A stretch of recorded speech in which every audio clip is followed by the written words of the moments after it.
So I'm going to give just a real quick rundown on loading the 50 Action Express. This is a new cartridge. I have some old ones I've reloaded, and I'm just sort of filling up my pencil box here, or my quiver. So these are new 50 Action Express brass from Starline, which if you don't know Starline brass or you're just getting started reloading, really excellent quality. This is a completed cartridge here. You have the bullet. This is a 300 grain Hornady. It's called an XTP. It is a hollow point. This is a 50 Action Express cartridge. This is a Hornady. This is a Hornady brass. So this little piece in here is what's called a primer, and a primer has two sides. So the inside is that little, what they call an anvil. Then there's a compound in there, and then the back side is this the primer cap, basically. So that little centerpiece is a primer. So what happens in the firearm is that this gets loaded into the chamber. The firing pin will make a contact with the primer, and that percussion will start an ignition in the primer, and then it'll blow fire through this flash hole into the powder. Powder will catch on fire, and then that pressure of the explosion or the fire will push the bullet out, cause the action to go into recoil, and then cause the spent case to get extracted. At least that's semi-automatic actions work. New Starline brass here. I do reload 50 AE with used brass as well, so there's a little bit less of a process that goes into new brass. Technically this is a pistol brass, although the 50 Action Express Desert Eagle kind of operates like a rifle because it uses a piston.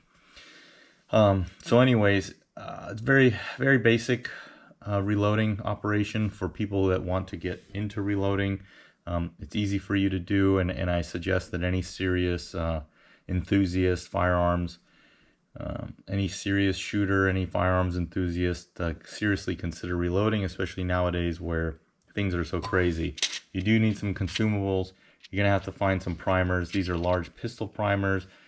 A lot of the recipes call for Magnum, large pistol Magnum primers, but I have found that I'm getting good detonation with large pistol primers, at least these CCIs. I do also have some Federal Premium Match large pistol primers, so those also work well. You're gonna need a press. I have the videos on that. So basically with a new pistol case, I don't really resize them generally, but I did resize this. So you're gonna get a series of dies. You're gonna need dies for each caliber and each style of reloading. So the first step is this pushes out the old primer, this decapping pin here, and then the inside of this die will resize or bring the brass that has been used, or in some cases new, back to a correct diameter. And then the next step is to, well, I'll show you that right now. So I'm going to put a primer in here. So the way that I do that is I have this RCBS hand priming tool. I got one primer in the tray here. Close the top here. The other thing you're going to need is a shell holder, which basically holds the shell in different operations. I got the shell holder on here, so that primer here, we're going to get him to hop in, and you can maybe see him sitting in that hole. So take the unprimed shell, put it in the shell holder, and this just works with hand tension. So I squeeze this little handle up, and it pushes a steel plunger basically into the bottom here, and then I can feel it with tension, and what I want is just a little bit more than just a little bit lower than flush. Really, you're trying to get this in between flush and about 5/1000ths of an inch. So you can run your finger along that, and if you feel just a little bit of an edge on the inside, then you know your primer is seated correctly. Also, you kind of get a feel for it with this plunger system. You can see the little plunger right here, and you'll know when you're just at the limit, right when it starts to get tension, when you're just at the limit. And what you're doing is you want to make sure that this is not set too high, because then you can cause a premature detonation. The other thing you want to make sure of is that you're actually pushing those two parts I showed you earlier together. One part is the cap and then the anvil, and it's squeezing that material in there. So, I mean, you'll learn all this when you get a proper reloading manual. This is not anything I know of special knowledge. So we have our primed or capped case now. The other thing that primer does is when we put powder in here, it's going to keep the powder inside the case or cap the case. So the next step from here, if you're satisfied with the size of the round, which this one I did resize, which is just another operation in the press here. Next step here is going to be we need to bell or expand the case mouth to allow a bullet to be seated in there or be pushed into there. So we set this die up. So we set this die up to make just the most minimal contact with the top of the case mouth. You're not going to be able to really see that, but so now that we got it belled a little bit, the bullet will sit in the case mouth and not give me any trouble. So we got it expanded. So I'm going to go through and I'm going to expand the case mouth for all these cases I'm going to load here. It's always good to have your recipe out beforehand so you don't have to keep making reference to your reloading manual. So 50 AE is what we're reloading, 300 XTP Hornady bullet, powder is N110, Vitavori N110 is the powder we're going to be using. Notice it's not H110. I have my charge weight here, which is 25.3 grains. Overall length is has to be greater than 1.575. That's my go no go. If I'm below that length, then I know I'm going to be risking high pressure. So I looked up this load. This is the starting load.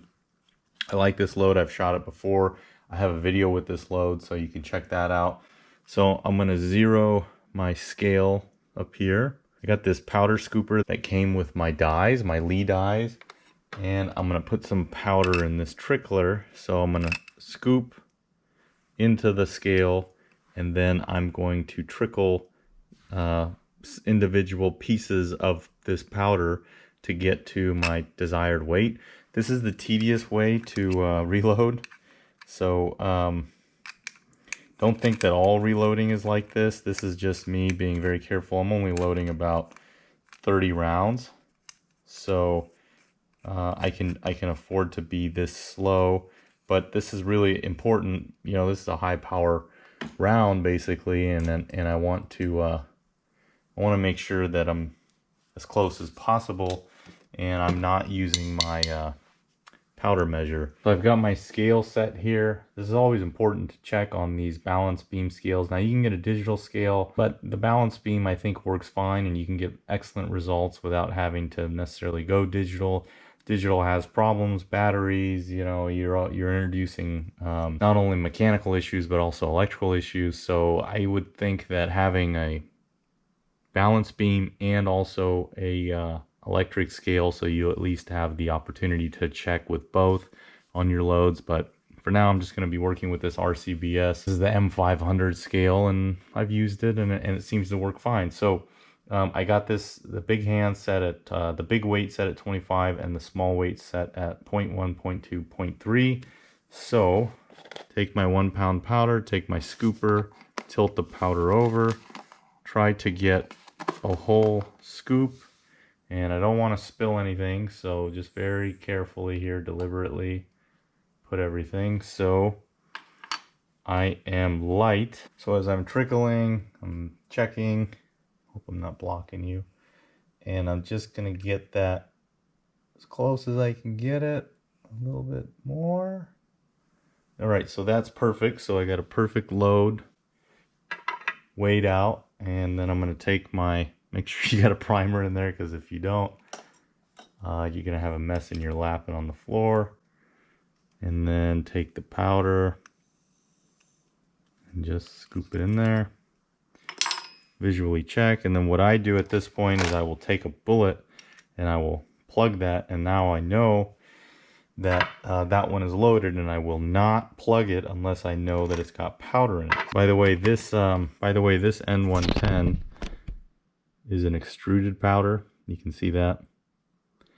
It's like a cylinder shape, so it comes out of a former or whatever the machine is called, and it trims it off as it poops it out. So now I'm gonna trickle it up. All right, so I got 23 loaded here. 23 loaded with powder. Got my little bullet. The reason I do that is, I mean, sometimes you might not be sure if you loaded it, but you can always check it out. And if they were to tip over, your powder's not going to go everywhere. So I wouldn't recommend that for a large batch because it might confuse you and you might end up thinking that you filled one and you didn't, and you'd have to go back. So I would leave them open, and then the next step would be to put all the bullets in. But I'm only loading, 23, so it's pretty easy to keep track of. So the next step is going to be to seat this bullet at my length on the recipe card. So we're looking for greater than 1.575 and still fit in the magazine of the firearm. So this is more of a high pressure round, so I'm going to be a little bit more precise than that. I'm going to get close to 1.575. So one critical tool, gotta have a good pair of calipers. These are Nico, I think these are Taiwanese or Korean. So these factory Hornady rounds, they are at a 1.583, that one is. Let's see what this one is. 1.5795. So my says don't go shorter than 1.575. So this one's 1.579. So I'm going to try to get right around there. 1.581.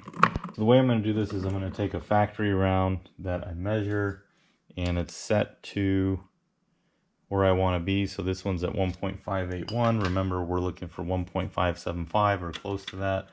So I'm going to put that into the press, and I'm going to back out the seating die, and then I'm just going to put the bullet in and then crank down the bullet seating until it hits the factory round. And then I'm going to take my recently loaded charged round, I'm going to put that in, and then I'm going to measure, and I am at 1.584, 1.585. We are looking for no less than 1.575. So I'm just going to turn it about a 1/16. Go back, measure it. You can always go slowly and measure it down. So I'm at 1.58. I'm going to take that right there. So that's my setting. So got these two. So now I'm just going to run through these, seat them all. I'm going to measure every single one because it's such an easy step. So this time we got 1.581.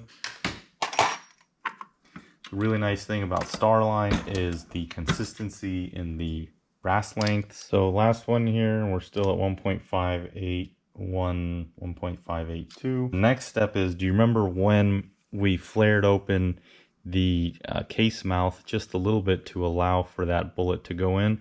So now we're going to have to crimp or push in the edge of the case, mostly to help with feeding. Some people think that this crimping actually holds the bullet in. In some settings that is true. However, with a case like this, really what it's doing is just restoring the shape, and the actual tension holding the bullet in is between the bullet and the case itself. So when you're loading or when the gun is recoiling, that is going to be what holds the bullet together, at least on the top end. So what we're going to do now is we're going to back out the bullet seating die.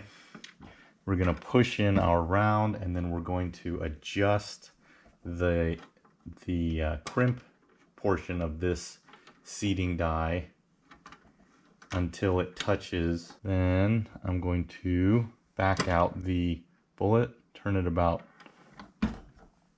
half a turn, and then what I'm going to do is I'm going to measure that. I'm going to see what that little bit of a crimp did.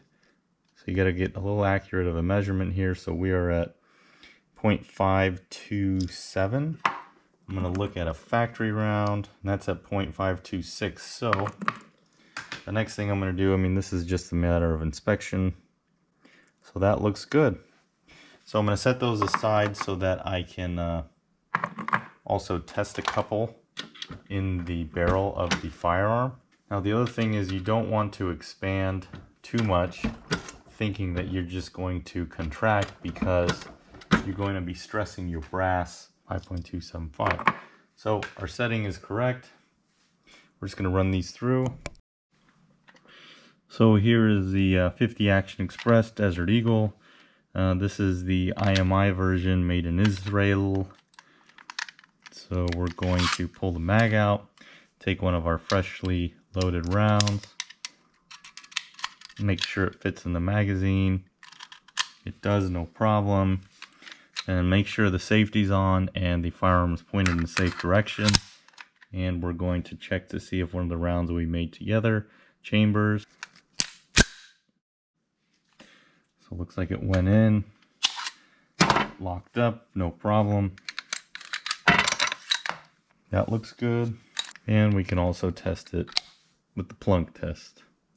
So that sound of the plunk is the top of the bullet hitting the little shoulder in the barrel. So it goes in, it comes out, and the gun closes up with the round. Make sure you have everything in your loading manual. There's a couple steps there where I was going off of a factory cartridge, but I also had all the specs written out. Make sure you have your recipe always handy so you can make quick reference to it. Just a little size comparison here between 9mm and 50 Action Express. Here's what we made. 50 Action Express and 9mm. Hey little guy. You can reload. I encourage serious shooters and people who are able to follow instructions clearly. You know, it's pretty straightforward. If you put the time into it, you will get the results. And for a long time, I had a lot of questions about reloading. I didn't quite understand what I would need, what it would take, and I always knew it would be a very serious hobby that could have fatal or injurious consequences. So you can do it. It takes just time, patience, and a strong desire, and it's quite enjoyable if the time permits. So I do recommend it. I will be making some more videos. Please do subscribe if you like my content, and to help support the channel. Thank everyone for watching, and stay safe out there.